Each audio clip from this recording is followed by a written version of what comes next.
Now that we've looked at all the different types of asymptotes, let's look in more detail at each type. Specifically, let's look at vertical asymptotes and how they relate to rational functions.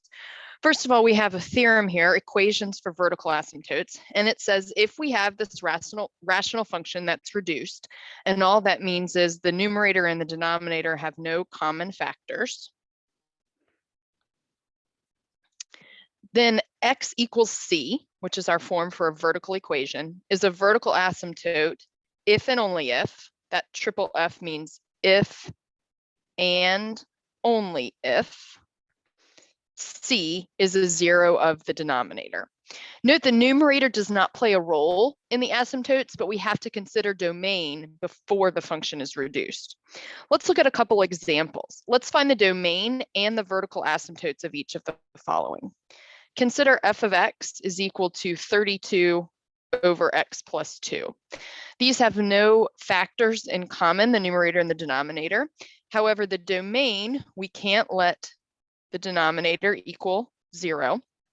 So x cannot be -2. If we put that on a number line, we know that our domain then is from -infinity up to -2 in union with -2 to infinity.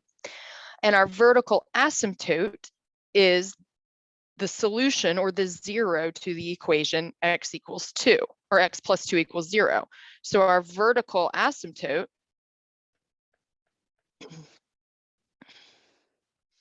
is x equals -2. Notice the relationship here between the domain and that vertical asymptote. If we look at one that's a little more complicated, such as f of x is equal to x squared plus 1 over x squared plus 2x minus 15.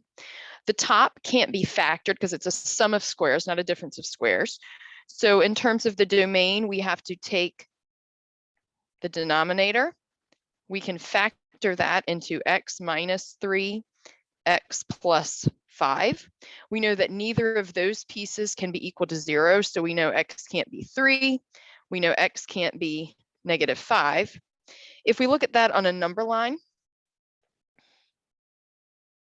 we have a hole at 3 and a hole at -5, but the domain includes everything in between. So our interval is going to be from -infinity to -5, from -5 to 3, and from 3 to infinity.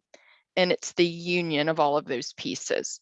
Our asymptotes then come into play where x is 3 and x is -5. Those are the vertical asymptotes.